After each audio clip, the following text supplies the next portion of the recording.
Olá, olá! Chegamos na aula de número 6. É a última de nossas aulas, pelo menos nesse primeiro momento.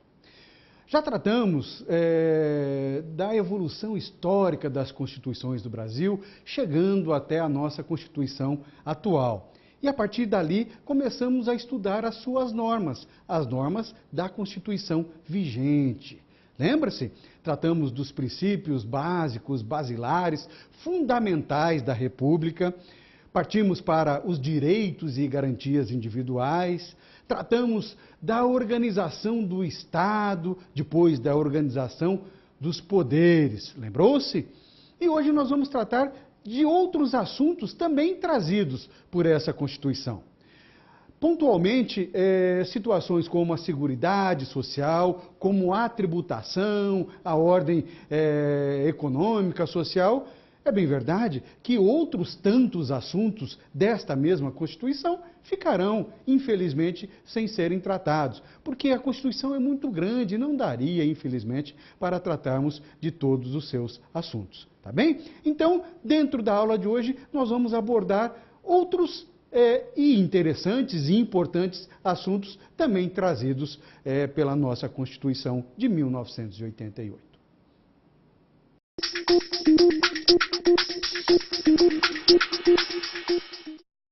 Dentre os assuntos a serem tratados na aula de hoje, está a Seguridade Social, ou o direito à Seguridade Social. Eu pergunto já de imediato para você.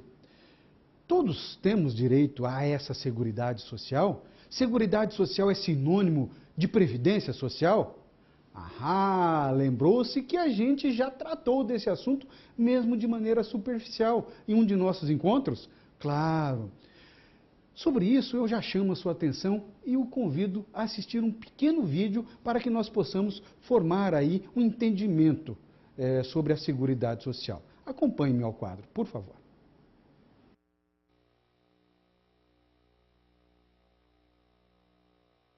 This song says, no matter who you are, no matter where you go in your life, at some point you're going to need somebody to stand by you.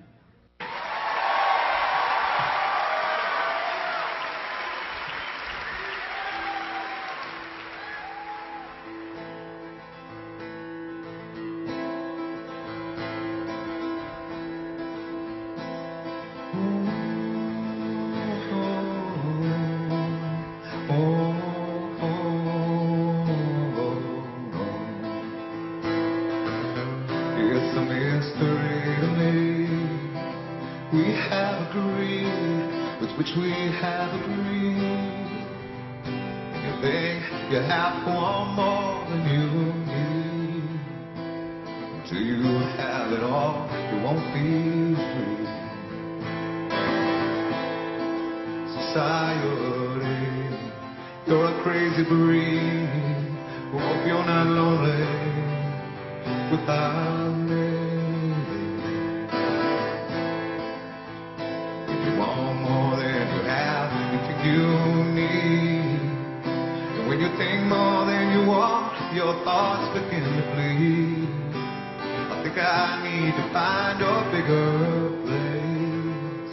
'Cause when you have more than you think, you need more space. Society, you're a crazy breed. Hope you're not lonely without me. Society, crazy indeed. Hope you're not lonely without me.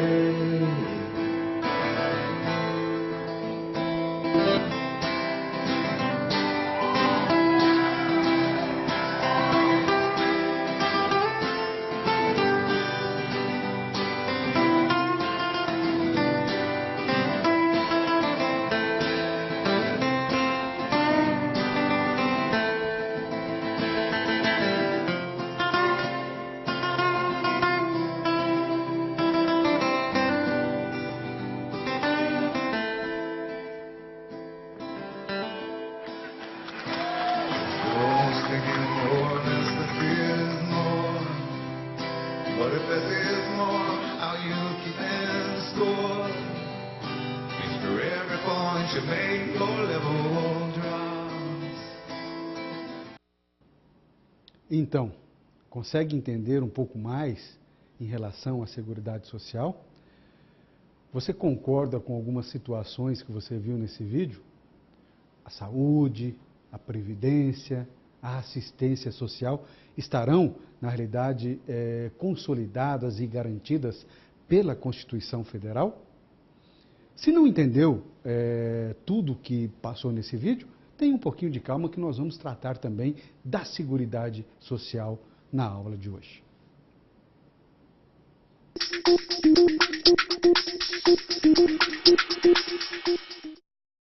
Veja, a ideia da aula de hoje é tratarmos de outros assuntos também trazidos pela Constituição Federal.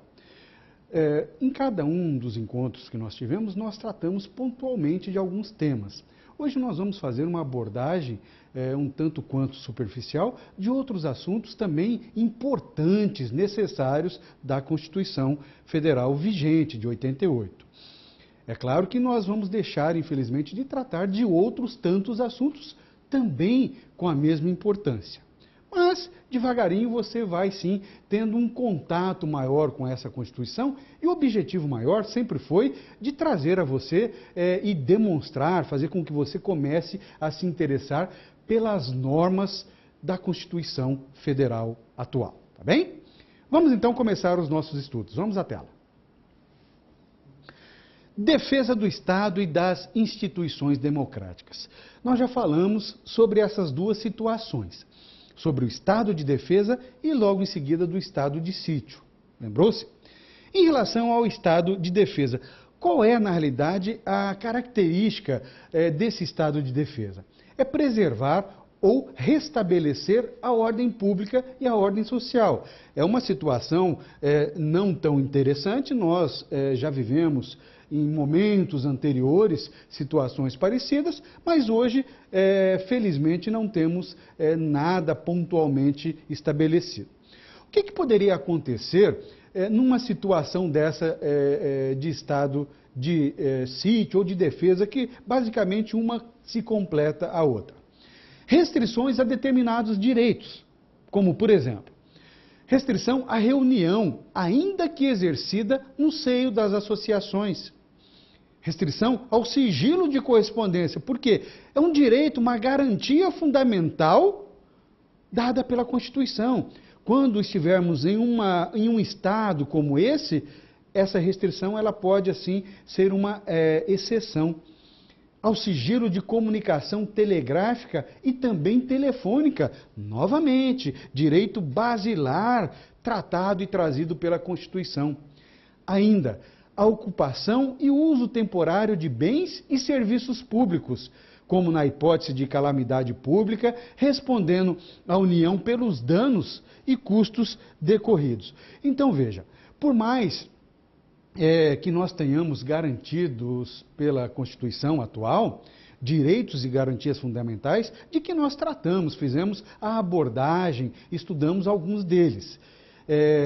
Em determinadas situações, bem particulares, bem pontuais, em que alguma coisa não muito boa esteja acontecendo ou esteja prestes a acontecer, situações de estado de defesa ou estado de sítio, algumas restrições a esses direitos basilares trazidos pela Constituição atual poderão acontecer, tá bem?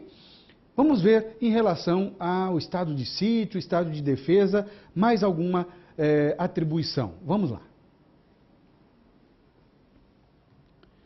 A ocupação e uso temporário de bens e serviços públicos na hipótese de calamidade pública, respondendo à União pelos danos e custos decorrentes, ou seja, tanto em estado de defesa quanto em estado de sítio.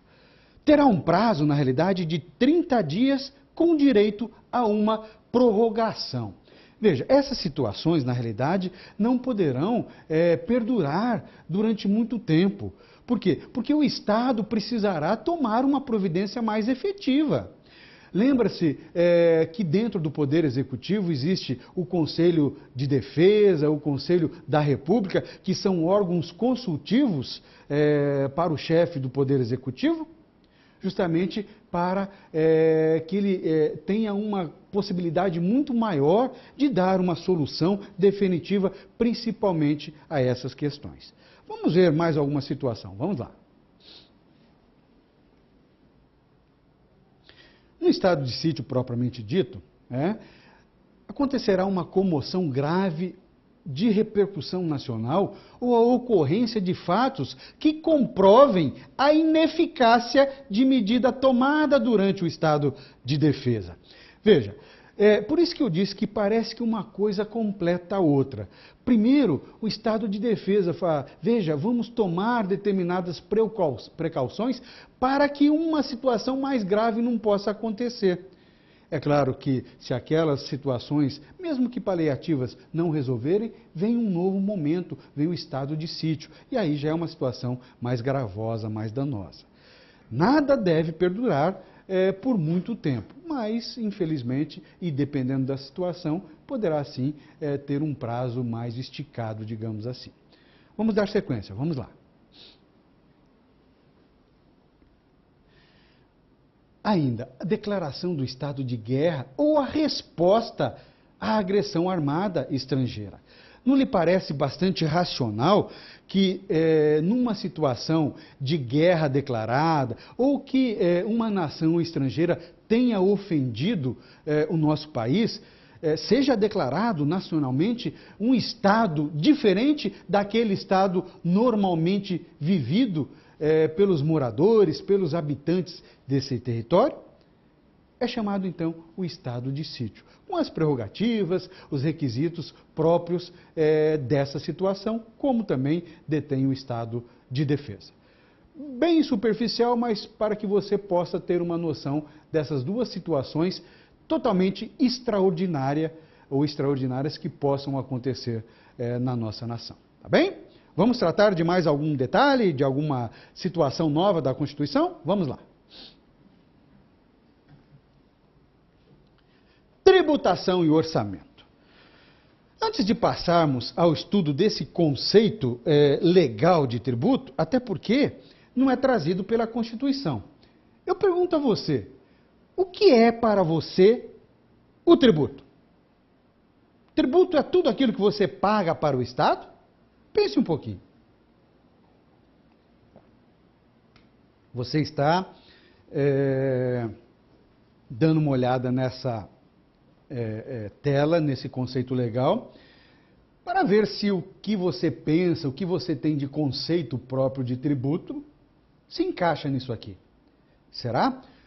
Eu vou ler, para ver se realmente é isso que você pensa ser o tributo. Está lá no CTN, no Código Tributário Nacional, em seu artigo 3º. Diz exatamente dessa forma. Tributo é toda prestação pecuniária compulsória, em moeda ou cujo valor nela se possa exprimir, que não constitua sanção de ato ilícito, instituída em lei e cobrada mediante atividade administrativa plenamente vinculada. Resolveu o seu problema de conceito de tributo? Agora já fica muito mais tranquilo entender o tributo? Ficou pior ainda? Então calma. Vamos voltar ao quadro e vamos fragmentar esse conceito de tributo.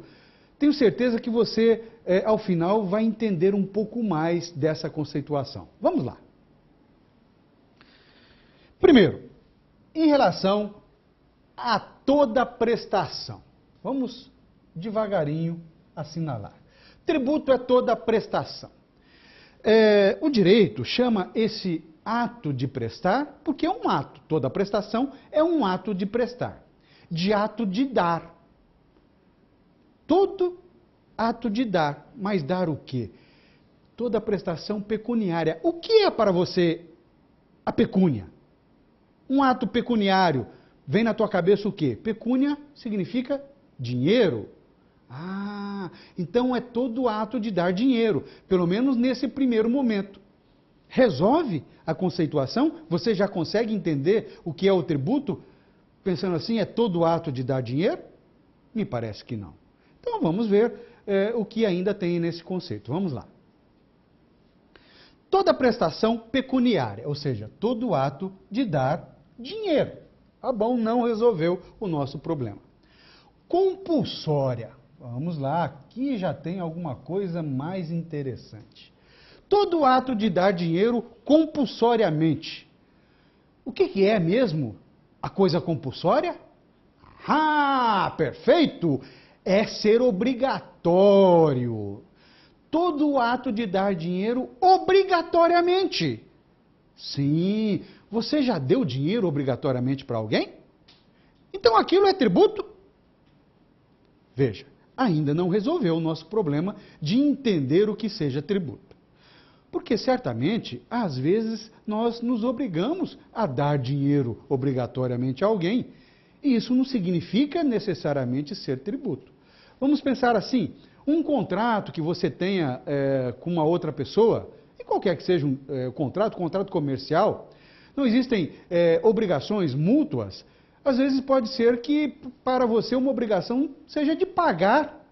O contrato não faz, entre aspas, lei entre as partes, desde, é claro, tenha sido consignado, elaborado dentro das leis vigentes. Perfeito. E em determinado dia pré-estabelecido, você se obriga a pagar em dinheiro a outra parte. Perfeito. Não resolve ainda o nosso problema. Mas essa palavra compulsória, ela pode inclusive nos trazer um entendimento errado sobre o tributo. Se é obrigatório, eu não posso entender que ele é imposto pelo Estado? Posso entender que é imposto. E aí vem a dúvida. Então, todo tributo é imposto. Não é assim? Você pensa que todo tributo é imposto? E aí vamos piorar um pouquinho. Todo imposto é tributo? Silvano, aí você complica.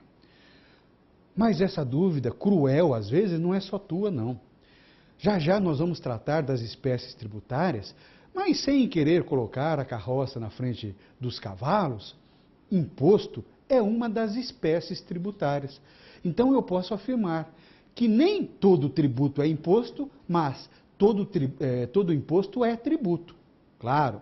Mas esse caráter compulsório do tributo, por mais que possa ser entendido como uma característica imposta pela legislação, não tem nada a ver com a espécie tributária denominada de imposto.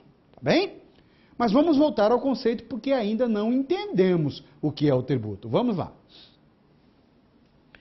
Tributo é toda prestação pecuniária compulsória, todo ato de dar dinheiro obrigatoriamente.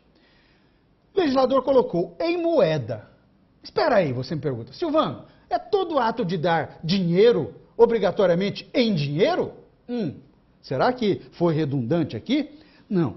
Porque quando ele fala em dinheiro, ou seja, pecuniário, é dinheiro de maneira geral. E quando ele fala em moeda, é literalmente, é em espécie. Em espécie. Até agora é todo ato de dar dinheiro obrigatoriamente em espécie. Mas o legislador pensou um pouquinho. Falou com outro que estava com ele criando a lei e falou, veja, nós estamos criando o conceito legal de tributo. Não é isso? Claro. Estamos obrigando o contribuinte a pagar o tributo. Não é assim? Claro que é assim. E falando para ele que ele tem que pagar em espécie, em moeda. Mas e se em uma outra situação ele não estiver com a moeda propriamente dita, com o dinheiro em espécie, ele não poderá pagar o tributo? Aí o outro pensou assim, não, ele terá que pagar o tributo de qualquer forma. Então nós temos que pensar em alguma situação que dê essa possibilidade a ele. E aí então criaram mais um termozinho nesse conceito. Vamos ver, vamos dar uma olhada. Ou cujo valor nela se possa exprimir. Olha aqui. Ou cujo valor nela se possa exprimir.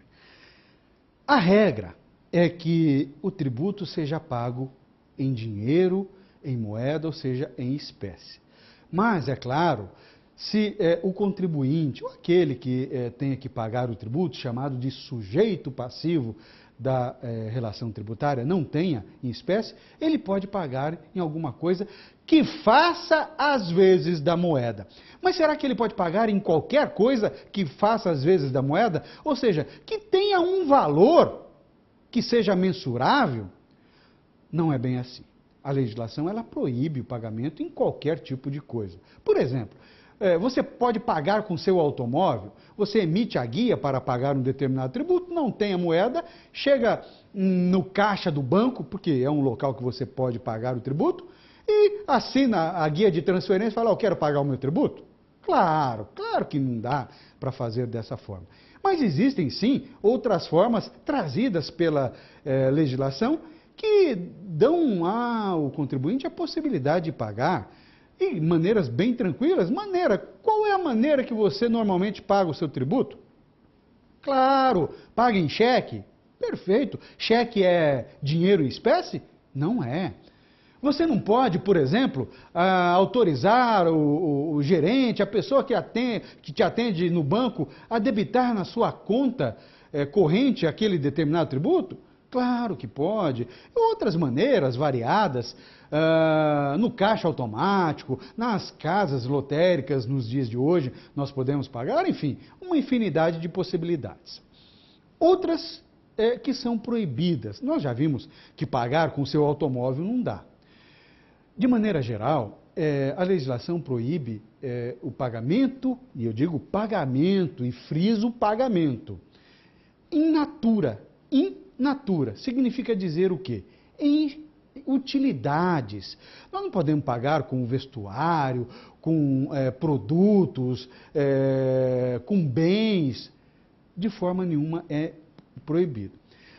Parte da doutrina entende que o instituto chamado de dação em pagamento, é esse termo mesmo, dação em pagamento, é uma das formas de se pagar o tributo. Eu digo parte da doutrina porque a doutrina majoritária não entende isso, porque a dação em pagamento é uma das maneiras, das formas de extinção do crédito tributário. Como é isso? O crédito tributário existe, o sujeito passivo, o contribuinte, não pagou aquele determinado tributo. O que vai fazer o Estado, o poder público, para receber aquele tributo? Então, existem aí determinados passos a serem dados, chegando efetivamente a uma execução fiscal daquele determinado tributo. Uma ação proposta pelo Estado junto ao Poder Judiciário. E aí, tramitando, chega-se a um determinado momento, o contribuinte pensa assim, veja, eu não sou desonesto, eu quero cumprir com a minha obrigação, mas eu não tenho como pagar realmente em dinheiro, não tem nenhum outro patrimônio, mas ele pode ter um bem imóvel, ou pode ter alguém que ceda um bem imóvel para extinguir aquele crédito tributário. Então ele oferece esse bem imóvel em dação em pagamento. O Estado vai analisar a possibilidade e, se entender que aquele bem imóvel serve para ele, ele aceita como extinção do crédito tributário. Aí o crédito acaba, a ação fiscal acaba e automaticamente não há tributo mais a ser pago. Mas é num momento muito posterior que poderia acontecer. Naquele primeiro momento, vamos pensar assim, no vencimento daquela guia, essa possibilidade não existe. Como também não existe o pagamento pro labore. Ou seja, com o labor, com o trabalho. O contribuinte deve pagar um determinado tributo, mas não tem como, não tem patrimônio nenhum. Então ele se oferece para o Estado. Eu devo esse valor aqui, vamos pensar, R$700, não tenho como pagar, mas eu trabalho para você durante o mês inteiro na parte da manhã, aí você quita o tributo para mim. Também não há essa possibilidade, tá bem? Até aqui, mais ou menos tranquilo, mas ainda falta mais um pouquinho. Vamos ver o restante da conceituação. Vamos lá. Que não constitua sanção de ato ilícito. Aqui eu vou reforçar essa situação. Sanção, primeiro, de ato ilícito. Porque isso aqui é bastante importante que você entenda. Que não constitua sanção de ato ilícito não tem nada a ver com o cometimento de ato ilícito. Como assim? Pergunta a você, o dinheiro advindo da prática de um ato ilícito, ele pode ser tributado? Você garante que não? Vamos pensar assim, aquele que comete algum ilícito buscando vantagens financeiras, buscando ganhar dinheiro, vamos falar o português bastante claro, não é?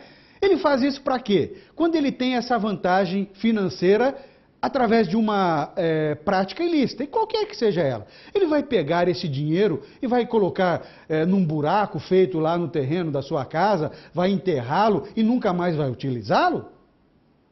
Se fosse para fazer isso, ele não precisaria praticar o ato ilícito. Você não concorda? Claro. Essa sanção de ato ilícito não é o dinheiro advindo do ilícito. Porque esse dinheiro, mesmo tendo vindo da prática de um ato ilícito, ele vai aparecer cedo ou tarde, direta ou indiretamente. É claro que, se ele aparecer diretamente, aquele que cometeu aquele certo delito será penalizado, inclusive criminalmente. E, dependendo da situação, esse dinheiro poderá ser até confiscado. Mas ele pode aparecer de maneiras indiretas. O sujeito compra algum bem imóvel, colocando em nome de terceiros, aqueles chamados, entre aspas, laranjas. Lembra-se? Em cada operação dessa ocorrida, a compra e venda de determinado bem ou patrimônio, haverá uma tributação. Especialmente para o imposto de renda. Imposto de renda não quer saber de onde veio esse dinheiro. Será sim tributado. Quando a legislação fala em sanção, vamos entender em pena, em multa. Né?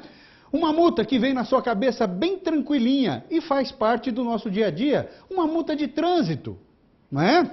Quando você pratica um ilícito, porque é um ilícito civil, atravessa num sinal vermelho, por exemplo, você não receberá na sua casa, na sequência, uma notificação e depois um documento para que você efetue o pagamento de certa quantia?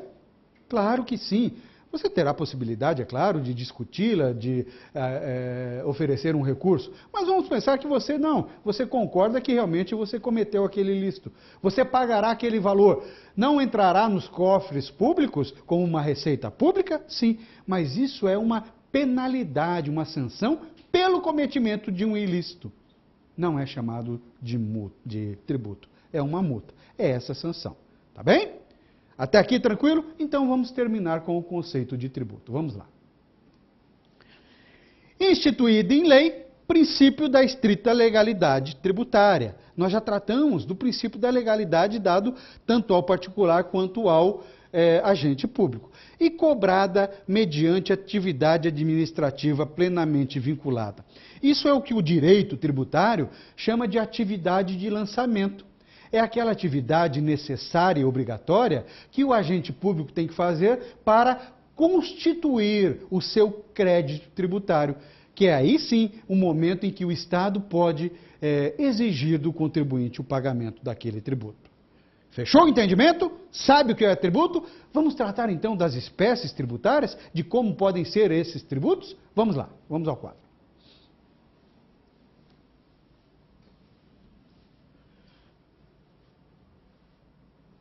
Dentro do sistema tributário nacional, trazido pela Constituição, do 145 ao 162, nós podemos encontrar todas as normas do direito tributário. Por quê?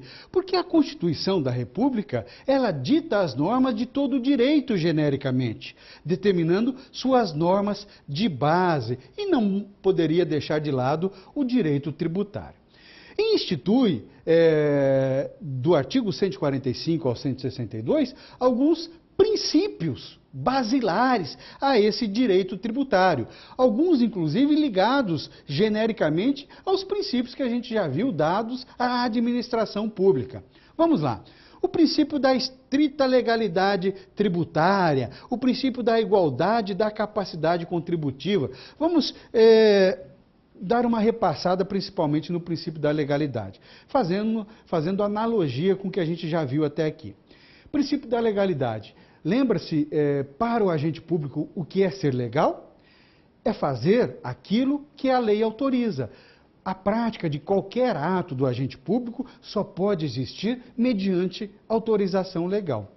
Pergunta a você, criar um tributo não é uma prática de um agente público dado ao poder legislativo? Por quê? Só existe tributo mediante lei. É o princípio da estrita legalidade tributária. Princípio da igualdade tributária e da capacidade contributiva são dois princípios distintos, mas um é apenso do outro obrigatoriamente. Dizendo em outras palavras, que o Estado deve tratar todos os contribuintes que estejam em situações iguais ou parecidas de maneira igualitária, com isonomia, fazendo com que cada um pague o tributo dentro da sua capacidade de contribuição. Não há como o Estado cobrar de você um tributo fora daquilo que você tem a condição de pagar. Por isso que existem, digamos assim, vamos pensar no imposto de renda da pessoa física. Não existem várias faixas de contribuições? Sim, a partir de uma de isenção, começa as outras com várias alíquotas diferenciadas, cada um dentro da capacidade de contribuição. Pelo menos no campo do dever ser, é assim que se entende a capacidade contributiva juntamente com o princípio da igualdade tributária, tá bem? Vamos ver mais um ou outro princípio, vamos lá. Da seletividade e essencialidade, da vinculação e atuação estatal e também a repartição de receitas. Mas seletividade e essencialidade, você já ouviu falar desse princípio? O que é ser seletivo para você? Fazer uma seleção? Perfeito. Nesse particular da seletividade e essencialidade, a Constituição trata basicamente de dois tributos, do IPI e do ICMS. São dois tributos, um de competência federal e outro de competência estadual. Dizendo que esses tributos poderão ou serão seletivos em decorrência da sua essencialidade. Querendo dizer, em outras palavras, que quanto mais essencial for o produto ou o serviço, uma menor carga tributária será dada a ele. Em algumas situações, até totalmente subsidiadas. O único detalhe que, em relação ao IPI, a Constituição fala assim, será seletivo, ou seja, não tem brecha alguma. E em relação ao ICMS, poderá ser. Por isso que em determinadas situações que nós encaramos como essencial, por exemplo, energia elétrica, não lhe parece essencial? Pegue a sua continha, sim, a sua fatura da energia elétrica, verifique se tem alguma tributação em relação a um desses tributos, especialmente ao ICMS, e se ela não é, de certa forma, elevada demais. Exatamente por isso, porque em relação ao ICMS, poderá quando o Estado entender que seja. Em relação à vinculação, a gente já vai falar novamente, mas em relação à repartição de receitas, a Constituição também traz essa repartição ou partilha de receitas, determinando a esses entes tributantes, a União, Estados e municípios, que nem tudo aquilo que eles recebem, principalmente a União e aos Estados, fica com ele, mesmo sendo de competência legislativa de cada um deles.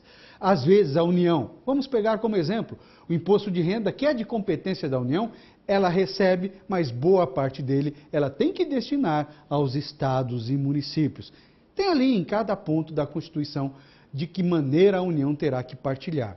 Da mesma forma, o Estado, quando recebe, por exemplo, tributo de sua competência, ICMS, o IPVA, ele tem que partilhar com os municípios parte dessa receita. Somente em relação aos tributos de competência dos municípios que não existirá essa partilha. Tá bem? Tudo isso lá na Constituição da República. Ainda falta nós abordarmos as espécies tributárias. Vamos ver. Modalidades ou espécies tributárias. Temos o imposto, a taxa, a contribuição de melhoria, o empréstimo compulsório e as contribuições ditas sociais por alguns, especiais por outros, mas por quase todos, fragmentadas em corporativas, interventivas e sociais. E aqui nós voltamos a falar também na característica da vinculação ou não dos tributos. Dessas espécies tributárias, somente um imposto é chamado de não vinculado. Não vinculado a quê? A uma contraprestação, a uma contrapartida do Estado, pelo menos naquele momento inicial de se cobrar, de se criar o imposto. Então, o imposto não tem essa vinculação. O Estado pode criar, arrecadar qualquer tipo de imposto e não precisa dizer necessariamente naquele primeiro momento para onde vai o produto arrecadado. E aí você pode entender então algumas dúvidas que você até então teria. O IPVA, por exemplo, Imposto sobre Propriedade de Veículo Automotor. Aí você pensa, mas esse dinheiro deveria ir para as rodovias, obrigatoriamente. Ele é imposto, ele não tem a necessidade dessa contrapartida. Vai, como todo o outro produto arrecadado pelos impostos, para um caixa único do Estado, para que ele possa, dentro de suas prerrogativas, destinar esse produto. Poderá uma parte dele ir para as vias públicas, sem dúvida nenhuma, mas não com essa obrigatoriedade pontual. Todas as outras espécies tributárias, elas são vinculadas a uma contraprestação do Estado. Vamos pegar como exemplo a taxa. Não é? Para ser instituída e cobrada uma determinada taxa, o Estado terá que, obrigatoriamente, prestar um serviço ou exercer o seu poder de polícia, que a gente também já tratou mesmo que rapidamente. Cada uma dessas espécies tributárias tem, portanto, o seu ou os seus fatos geradores e a vinculação necessária e obrigatória. Devendo o Estado, já no momento da criação dessas espécies tributárias, dizer para onde vai o produto arrecadado. Tranquilo? Em relação aos tributos, lhe parece razoável, pelo menos? Perfeito. Então vamos dar sequência aos nossos estudos. Vamos ao quadro. Chegamos na discussão, no debate da ordem econômica e financeira. Algumas dessas situações nós já tratamos ao longo de nossos estudos. E eu chamo a sua atenção em algumas delas. Diz lá o artigo 170. A ordem econômica, fundada na valorização do trabalho humano e na livre iniciativa, tem por fim assegurar a todos existência digna. Antes da gente dar sequência, vamos pensar assim: livre iniciativa, ordem econômica, o que te chama a atenção nesses dois aspectos? Veja, a exploração da atividade econômica, como regra, ela é dada ao particular, não é? Ao Estado só em determinadas situações bem pontuadas pela Constituição. E o próprio ordenamento jurídico como um todo, mas já iniciando-se pela Constituição Federal, ele fala assim: empresário, e chama praticamente todo mundo de empresário, todo aquele que explora certa, determinada atividade econômica. Eu preciso de você, porque você alavanca a economia. Então, escolha a atividade econômica que mais lhe aprouver e comece a desenvolvê-la, a explorá-la. Aí ele pensa assim: mas será que você não vai pedir alguma coisa a mais, fazer uma exigência sobrenatural? Não. Fora aquelas pontualmente já pré-estabelecidas, a não ser, é claro, que dependendo da sua atividade, eu precise que você me demonstre ou me forneça muito mais informações. Por exemplo, a indústria e o comércio de armas e munições. Não lhe parece que o Estado ele tem que ficar de olho um pouquinho maior ou mais aberto nessa atividade? Claro que sim. Mas, como regra, todas as outras não precisam, dando a esse ou a esses empresários a livre iniciativa, ou seja, pode começar a sua atividade e me ajude a satisfazer as necessidades coletivas. Basicamente, é dentro disso. Mas alguma coisa que ainda traz esse artigo 170. Vamos ver. conforme os ditames da justiça social, é claro, que seja bom para todos dessa comunidade. Observados os seguintes princípios. Alguns deles nós já falamos, já abordamos. A soberania nacional, a nação é soberana, principalmente em relação a outros povos, a outras nações. Princípio da propriedade privada, já falamos lá atrás, propriedade para todo mundo, principalmente para o empresário. Ele pode adquirir a sua propriedade e dentro dela explorar a sua atividade. A função social da propriedade e a livre concorrência. Esses princípios me parece assim, um completando o outro. A função social da propriedade nós já falamos. Lembra-se você? Ou seja, por mais que interesse àquele determinado empresário, ela tem que cumprir o seu papel. Ela tem que produzir, ela tem que dar emprego, ela tem que dar ao Estado a tributação necessária para que ele possa também desenvolver a sua função. E a livre concorrência é essa situação que nós acabamos de ver. Ou seja, cada um vai explorar a sua atividade livremente, pagando a sua tributação dentro da lei, concorrendo com os seus pares dentro do mesmo segmento de maneira sadia, salutar, proba e honesta. Basicamente são essas situações. Perfeito? Vamos dar sequência, vamos lá. Defesa do consumidor. Existe, inclusive, uma legislação própria, dando garantias maiores à parte mais frágil da relação de consumo, o CDC, Código de Defesa do Consumidor. A defesa do meio ambiente, inclusive, mediante tratamento diferenciado, conforme o impacto ambiental dos produtos e serviços e de seus processos de elaboração e prestação. Querendo nos dizer exatamente isso. Aquele que preserva o meio ambiente terá um tratamento diferenciado e, nesse caso, favorecido, com determinados subsídios. Em contrapartida, aquele que afrontar a legislação pertinente ao meio ambiente, ou seja, destratar o meio ambiente, será desfavorecido, ou seja, será prejudicado, porque a força da lei estará presente. Basicamente, em relação à ordem econômica, ficamos por aqui. Vamos a mais algum ponto? Vamos lá. Ordem social.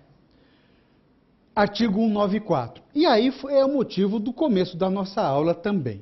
A Seguridade Social compreende um conjunto integrado de ações de iniciativa dos poderes públicos e da sociedade, destinadas a assegurar os direitos relativos à saúde, à previdência e à assistência social.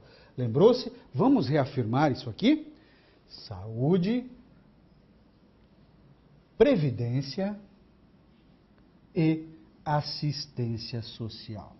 E por que nós reafirmamos esses três institutos ou esses três pilares, vamos chamar assim? Porque esses três pilares sustentam o direito à seguridade social. Lembra-se do pequeno vídeo que nós vimos na aula de hoje? Exatamente em relação a isso. A seguridade social é, portanto, tudo é gênero de que a saúde, a previdência e a assistência social são espécies, mas são os sustentáculos dessa seguridade social. Se o cidadão, o brasileiro e aquele que mora aqui, mesmo não sendo brasileiro, tem esses direitos, o Estado, teoricamente, tem os deveres, pelo menos em tese, dado pela Constituição. Mas todas essas tarefas não são dadas tão somente ao Estado. A sociedade como um todo, ela também tem o mesmo dever. O dever maior é do Estado, mas a sociedade não pode se esquecer desses deveres. Todas essas políticas destinadas à seguridade social devem ser feitas em conjunto com a própria sociedade. E a sociedade, genericamente falando, todo e qualquer cidadão, empresário, trabalhador, cada um, dentro da sua capacidade, terá que contribuir com alguma coisa, sem dúvida. A saúde é dada a todos, indistintamente, tanto aquele que contribui quanto aquele que não contribui. O direito a uma saúde melhor, não é? e dever, basicamente, do Estado. A assistência social é dada aos mais carentes, aqueles que têm uma condição menor, digamos assim, novamente, dever do Estado. Às vezes, aquele que não consegue contribuir com nada também, mas ele tem direito a essa assistência social. E a Previdência Social, aqui sim, é dada tão somente àqueles que contribuem com alguma coisa. Previdência Social, seguro social, como qualquer outro seguro, só terá direito àquele que contribuiu com alguma coisa. E, novamente, dever do Estado prestar essa Previdência Social. Mas, nesse particular, não há muito segredo, não há milagre. Não terá, em tese, direito à Previdência Social aquele que não tenha contribuído com alguma coisa durante certo tempo. São os benefícios da Previdência Social. Lembrou-se de alguma coisa? As aposentadorias, os auxílios e a própria Previdência traz lá como benefício previdenciário, mas se trata assim de uma assistência social, o quê? Aquela situação regida pela Lei Orgânica da Assistência Social, dada aos idosos e aos portadores de certa deficiência, desde que presente certos requisitos, a possibilidade de receber um salário mínimo por mês, a título de assistência social. São esses, portanto, os outros assuntos que nós trouxemos para o nosso debate, para os nossos estudos, assuntos também tratados pela Constituição Federal de 1988, deixando bastante claro que outros assuntos também necessários e importantes existem na Constituição. Tá bem?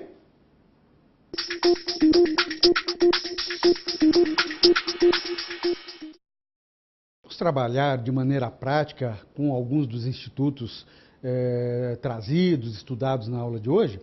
Desde o começo, nós estamos falando de outros assuntos trazidos pela Constituição, lembrou-se?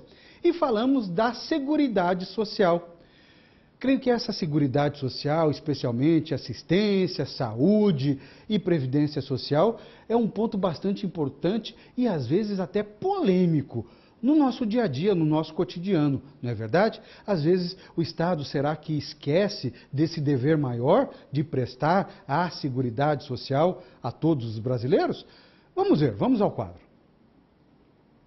Novamente, você viu que nas nossas aulas nós trouxemos várias decisões judiciais, não é verdade? Aqui, mais uma. Tem o número dela, um agravo de instrumento, do Tribunal Regional Federal da Terceira Região, a data de sua publicação e, novamente, o nome do seu relator. Essas são informações obrigatórias em toda e qualquer decisão judicial. Diz o resumo dessa decisão, ou seja, a sua ementa. A Constituição da República, no artigo 194, nós tratamos desse artigo na aula de hoje. Já no seu parágrafo único, inciso 1, estabeleceu o princípio da universalidade da cobertura da Seguridade Social, que abrange não somente a assistência médica, mas também a da Previdência Social, de tal sorte que nenhum trabalhador, veja, trabalhador, pode estar à margem de algum sistema de seguridade social, que efetivamente lhe assegure, no mínimo, os benefícios previstos na mesma Carta Magna, no artigo 201, ou seja, é uma sequência. O servidor público que não esteja vinculado a regime próprio de previdência é segurado obrigatoriamente do regime geral de previdência mantido pelo INSS. Você entendeu essa ementa? Essa decisão? Não muito? Então vamos lá. Primeiro, essa decisão reforça um entendimento trazido pela Constituição, que a Seguridade Social, ela tem esse aspecto universal e abrange a previdência, a assistência e a saúde. Esse caso em particular nos traz o entendimento de que era uma discussão de um servidor público que a ele é garantido também um regime de previdência, como a qualquer tipo de trabalhador. Nós sabemos que, dependendo do regime do servidor público, ele pode se encaixar naquela situação de ser estatutário, ou seja, aquele ente tem um estatuto que rege a relação dele com o seu servidor. E dentro desse estatuto terá um regime próprio de previdência. O que nós entendemos dessa decisão é que, nesse particular, não existia o regime próprio de previdência. Mas e aí? Esse servidor estaria desprotegido de algum regime? Não. Entendeu a decisão que, por mais que o Estado não tenha proporcionado um regime próprio de previdência, automaticamente esse servidor estará amparado pelo regime geral da Previdência, mantido pelo Estado, mantido pelo INSS, o Instituto Nacional do Seguro Social. Compreendeu? São, então, princípios basilares, garantias dadas pela Constituição da República, de que o Poder Executivo, o administrador de tudo isso, não pode deixar, então, qualquer pessoa desfavorecida de tais princípios. São essas as situações trazidas de maneira prática em relação à Seguridade Social.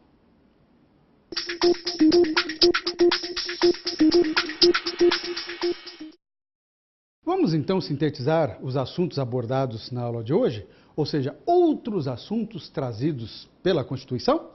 Vamos ao quadro.